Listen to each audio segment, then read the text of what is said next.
20 जुलाई 1969 एक ऐसी तारीख जिसे ह्यूमन हिस्ट्री का सबसे बड़ा दिन माना जाता है। पूरी दुनिया टीवी स्क्रीन के सामने बैठी थी। अमेरिका सेलिब्रेट कर रहा था और फिर नील आर्मस्ट्रॉन्ग ने चांद की मिट्टी पर पहला कदम रखा और हिस्ट्री बन गई। It is July 20th, 1969, and man is about to land on the moon. It's one small step for man, one giant leap for mankind. अब अगर मैं कहूं कि ये सब हो तो रहा था, लेकिन चांद पर नहीं बल्कि हॉलीवुड के किसी स्टूडियो में, क्यों उड़ गए ना होश? क्या नासा ने यह पूरा मिशन सच में हॉलीवुड के किसी स्टूडियो में शूट किया था? अगर चांद पर हवा नहीं है तो अमेरिका का झंडा वहां कैसे लहरा रहा था? और बैकग्राउंड में कोई भी तारा क्यों नहीं दिख रहा था? और सबसे बड़ी बात, अगर 1969 की पुरानी टेक्नोलॉजी से हम चांद पर जा सकते हैं तो पिछले 50 सालों में जब टेक्नोलॉजी इतनी एडवांस हो चुकी है तो दोबारा कोई इंसान चांद पर क्यों नहीं गया? आज की इस वीडियो में हम पर्दा उठाएंगे दुनिया की सबसे बड़ी कंट्रोवर्शियल कॉन्स्पिरेसी थ्योरी से। हम उन सबूतों को एग्जामिन करेंगे जो कहते हैं कि अपोलो 11 एक बहुत बड़ा झूठ था, और फिर जानेंगे वो कड़वी सच्चाई जिसे मानना शायद आपके लिए भी मुश्किल हो। वीडियो को एंड तक जरूर देखें क्योंकि आखिरी के कुछ पल आपके भी होश उड़ा सकते हैं।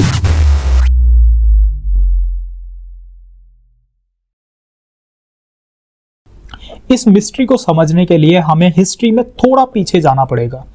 1960 का दौर था और अमेरिका और सोवियत यूनियन के बीच कोल्ड वॉर चल रही थी।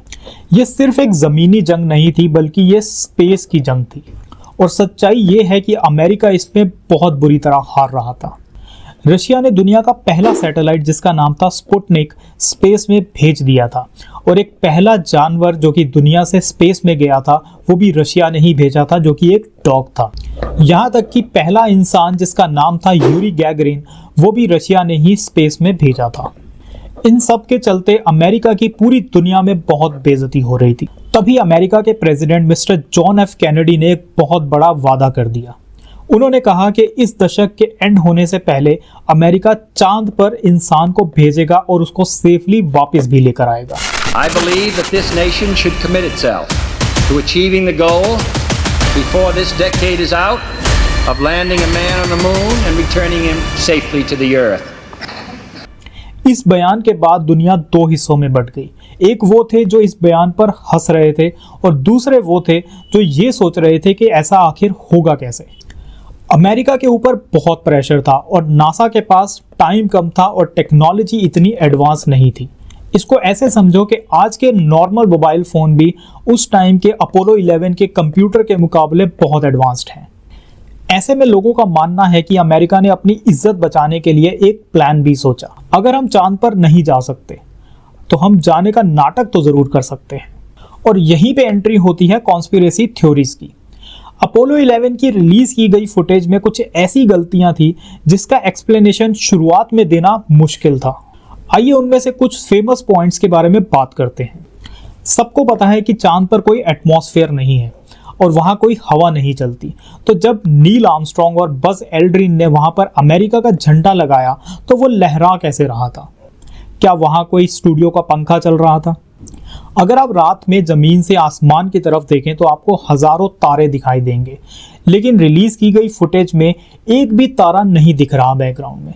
ऐसा कैसे हो सकता है? लोगों का कहना था कि बैकग्राउंड पिच ब्लैक कैसे दिख रहा है जबकि चांद पर तो बादल भी नहीं है। चांद पर लाइट का सिर्फ एक सोर्स है जो कि है सूरज, और अगर लाइट का सिर्फ एक सोर्स है तो सारी शेडोज भी सिर्फ एक ही डायरेक्शन में बननी चाहिए। लेकिन रिलीज की गई फुटेज और फोटोज में एस्ट्रोनॉट्स और लूनर मॉड्यूल की अलग अलग डायरेक्शन में शेडोज बन रही थी। आखिर ये कैसे हो सकता है? क्या वहाँ अलग अलग डायरेक्शन में रखी स्टूडियो लाइट्स थी जिसकी वजह से अलग अलग शेडोज बन रही थी? अर्थ के चारों तरफ एक बहुत खतरनाक रेडिएशन बेल्ट है जिसे वैन एलन रेडिएशन बेल्ट कहा जाता है। यहाँ रेडिएशन इतना स्ट्रॉन्ग है कि किसी भी इंसान का इससे बच पाना लगभग नामुमकिन है। तो 1960 के सिंपल एल्यूमिनियम से बने स्पेसशिप इस रेडिएशन को कैसे रोक पाए? क्या सच में एस्ट्रोनॉट्स ने उस बेल्ट को क्रॉस किया था? अब सवाल आता है, अगर ये सच में किसी स्टूडियो में शूट हुआ था तो इसका डायरेक्टर कौन था? और यहाँ आती है सबसे माइंड ब्लोइंग थ्योरी। लोगों का मानना है कि अमेरिकी सरकार ने हॉलीवुड के एक लेजेंडरी डायरेक्टर स्टैनली कुब्रिक को हायर किया था। स्टैनली कुब्रिक ने ठीक 1 साल पहले एक मूवी बनाई थी जिसका नाम था 2001 स्पेस ऑडिसी। और इस मूवी के स्पेस विजुअल्स इतने रियल थे कि लोगों ने आज तक ऐसा कुछ नहीं देखा था। कहा जाता है कि नासा ने स्टैनली कुब्रिक को एरिया 51 के एक सीक्रेट स्टूडियो में बुलाया और वहां फेक मून लैंडिंग शूट करवाई। सारी थ्योरी सुनने में बहुत दमदार लगती हैं। पहली बार सुन के कोई भी इन पर विश्वास कर लेगा, लेकिन साइंस जब इनको वेरीफाई करती है तो इन सब का कोई ना कोई एक्सप्लेनेशन जरूर निकल के आता है। चलिए एक एक करके बात करते हैं इन सब थ्योरीज के एक्सप्लेनेशन पे। जब एस्ट्रोनॉट्स उस झंडे को गाड़ने के लिए जमीन में लगा रहे थे, तभी उस कपड़े में कुछ काइनेटिक एनर्जी प्रोड्यूस हुई, और जबकि चांद पर कोई एयर फ्रिक्शन नहीं है तो वो काइनेटिक एनर्जी कुछ देर तक उस कपड़े में रही, जिससे कि वो वेव होता हुआ दिखा। और इसी के साथ कुछ लोगों का कहना था कि झंडा खुला कैसे था। तो झंडा खुलने की वजह ये थी कि झंडे के ऊपर एक हॉरिजॉन्टल रॉड लगाई गई थी जिससे झंडा पूरी तरह खुला हुआ दिखे, क्योंकि चांद पर हवा नहीं है जिससे झंडा अपने आप खुल सके।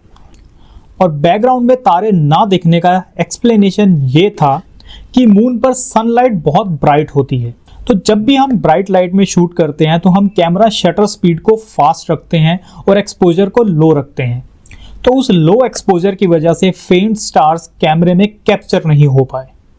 और सबसे बड़ा प्रूफ सोवियत यूनियन खुद।